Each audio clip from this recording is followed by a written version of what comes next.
We are live on the morning punch and show at RB Jae. We are here today with the very young 21-year-old Claressa Shields. She's earned her place in history as a two-time Olympic gold medalist in boxing, not only a superior boxing, but an ambassador for the city of Flint, Michigan, a shining example for all women and anyone who's ever faced adversity in life and it's overcome through hard work and dedication and perseverance.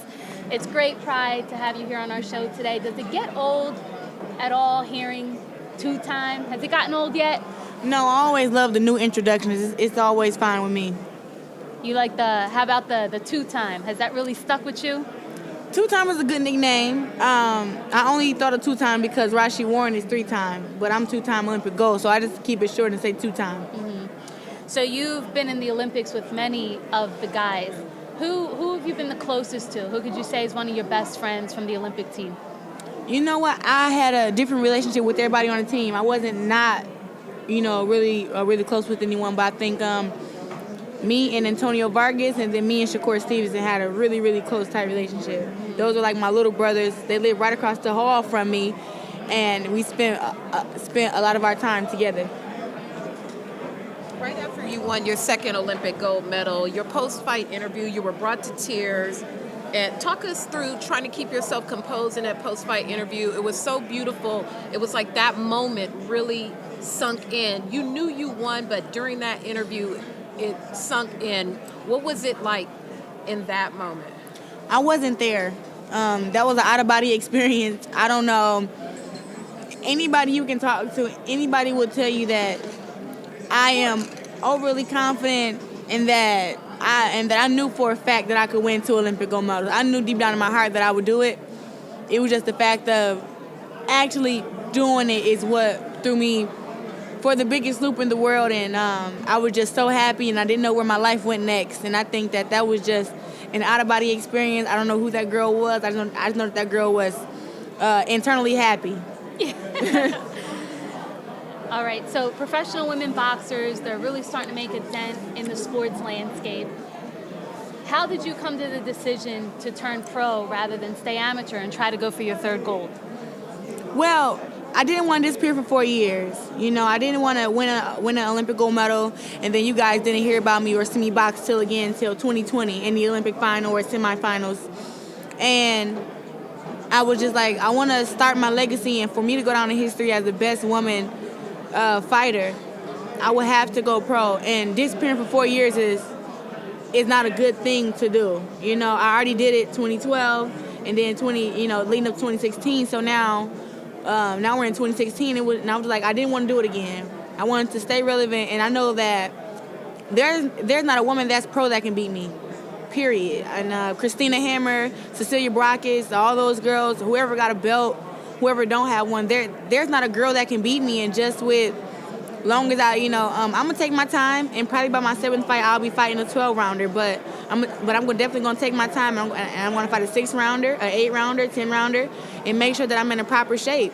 And even with that, even if I was to fight any of those girls right now, the only thing that they have over me is that I haven't ever fought 12 rounds. But if you think about if they was to fight me in a 4-rounder, I would win. But when you think about 12 rounds, you think about, am I in shape for 12 rounds? And have I ever endured, 12 rounds of boxing, which I haven't. But I'm just saying, just give me the time to actually be on that level, and I can beat any of them. Now on the verge of your first professional fight career, you said you think you only need about 7 fights to get you to that position to challenge some of these other belt holders. How realistic, or how long do you think it'll take you to get those 7 fights to get to that level? Will you have to travel? Do you think the U.S. is ready to have it here? How long do you think that road will take you realistically? After this fight, it can come fairly fast. It's just about it's about taking advantage of being on TV, taking advantage of actually fighting and performing. And I'm fighting on TV on the Andre Ward Kovalev card, and I have a large fan base. Everybody is super excited about me fighting. Andre Ward is excited about me fighting. I don't know about Kovalev, but he will be after.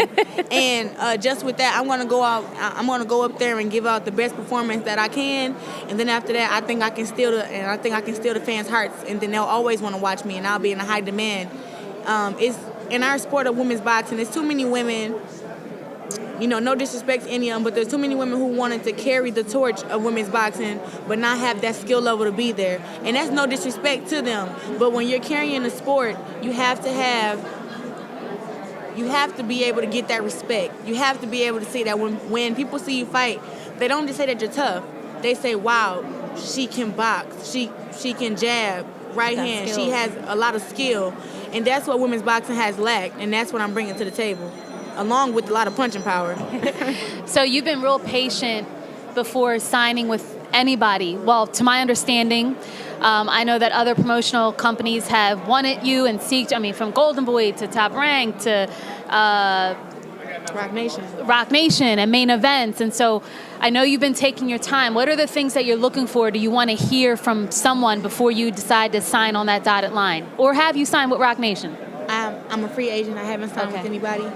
But what I'm looking for is, one, a nice signing bonus, and then two, a beautiful game plan. Somebody that understands and has actually watched me box. I don't want somebody who just, wants to have the privilege of saying, oh, I have Claressa Shields. Right. I want somebody who actually believes in me as much as I believe in myself. I don't want to have to try to make them believe in what has already been proven twice, that I'm a great fighter. I'm not trying to do that, and I really don't have enough time to do that. It's like I have time to box. After the 2012 Olympics, and I just want to put this into perspective, Gabby Douglas, the gymnastic girl, she received, $10 million in endorsements. Yeah. How much harder is it for you as a boxer, being a gold medalist, to get on the Wheaties box, to get endorsements? Why is it so much harder? Or did you get $9 million in? Okay. I wish. But, with boxing, even at the Olympics, it doesn't really show much of it. It shows a lot of the swimming, the gymnastics, the running. It doesn't show a lot of the other sports, which are just as important. Or even basketball. Like this year in the Olympics, 2016, I was a big name at the Olympics. Everybody on Team America and from other countries knew exactly who I was going into the Olympics. And I took pictures every day. And I was the Muhammad Ali of the Olympic Village. Everybody knew who I was. So I was a big deal at the Olympics. But when you don't get that TV time, it still can take away from, you getting the endorsements and the endorsers seeing your face and the sponsorships and things of that nature. But once again, that's why you just have to put yourself out there as much as you can, but still perform on a high level. So I don't know why it was so hard. I kind of think 2012, it's this definition of strong woman that everybody lives by, and the strong woman is, feminine, wears makeup, straight hair. And then you have me and Serena Williams and Venus, and that's the definition of a real strong woman. It goes further than appearance, and I think that Serena is absolutely gorgeous, for one. But I have always called you the Serena Williams of boxing. I don't know if you've seen me tweet that to you before, but I have always said that she is the Serena Williams of boxing. I was a huge fan of Serena Williams. I'm a huge fan of her as sport, but not of her as a person. But that's my own personal things. But when you speak about strong women, about the things we had to overcome, and also being the strongest of the women. I was one of the heaviest hitters in my weight class, and I'm the smallest, girl in my weight class, but I'm one of the heavy hitters, and I'm the fastest. And you think about my upbringing and how I grew up, that's what a strong woman is. I think people rely too much on appearance. Right. And that's why I believe Gabby Douglas was able to get the endorsement stuff, because her sport is prettier. You'll never see me smile inside the ring unless I get a knockout. Right. But other than that, you're going to see me be serious the whole time until I get the job done. So with that, I can't wear my hair, in a nice ponytail. It may start off with a nice ponytail, but by the end of the round, my hair is going to be all over my head.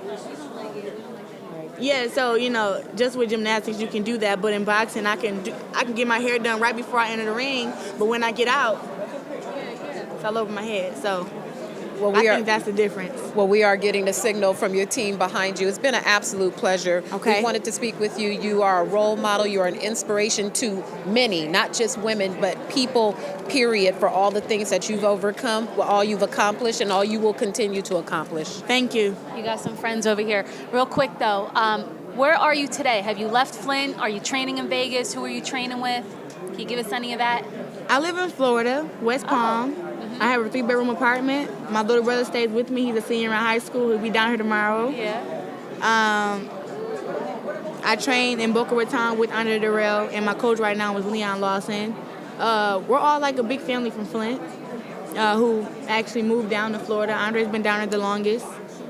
I train with them, and me and Andre live 15 minutes from each other, so I go over to the house and eat breakfast, lunch, and dinner sometimes with this whole family, and they kind of accept me and my little brother in as one of them. It seems like a lot of the pro fighters have really taken you under their wing. I mean, even Tramel Herring is always speaking you up, the Durrell brothers, you got Andre Ward who's got your back. And I know at the Olympics at that time, you were a little upset that Floyd didn't verbally congratulate you, but I think since then he has. Is that right? Yeah, I seen him in Miami on my vacation time. And I was with Michaela Mayer and Jenny Fuchs from the Olympic team, and we decided to we all had linked back up and wanted to go out, and we went to, I forget the club's name, but Floyd was back to VIP. He told the security guards to let me come back to VIP with him, asked me about 2 or 3 times if there was anything I needed, congratulated me on winning my 2 Olympic gold medals. And that was enough for me, and I give him a bunch of respect for that. That's all you wanted was respect. Yeah, just respect, and it's respect of, as a boxer, it's not, it's deeper than just congratulations on 2 Olympic gold medals. Watch the fights, know how I fight, and I always hate when people question my boxing ability, and it's like, what else do I have to prove? It's on the internet, go look at it, and it's like you have these people who won't do it, but they expect you to keep explaining to them why you're so great. Well, since you don't know why I'm so great, I can only tell you so much, and if you like it, you like it, and if you don't, you don't. I would have to go to someone else. But either way it goes, the plan of going down in history as the best woman to put on a pair of gloves will definitely get made with or without whoever. It's definitely going to happen. I heard that. Thank you so much for coming No by problem. the Morning Punch and Show. You have to answer the question as authentically as you can. If you could be one for just 24 hours, what cereal box cartoon would you be?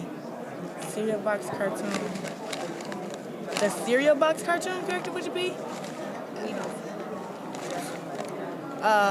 Cheerios. Why? Because he's feisty and I like stuff that's sweet. One more.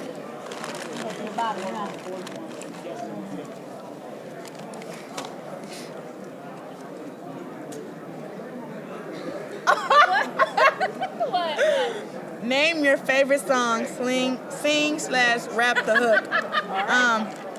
Yes. Meek Mill's Monster. The money turned me to a monster. The money turned the noodles into pasta. Okay. That's all I got. Thank you. All right, no problem. Thank you.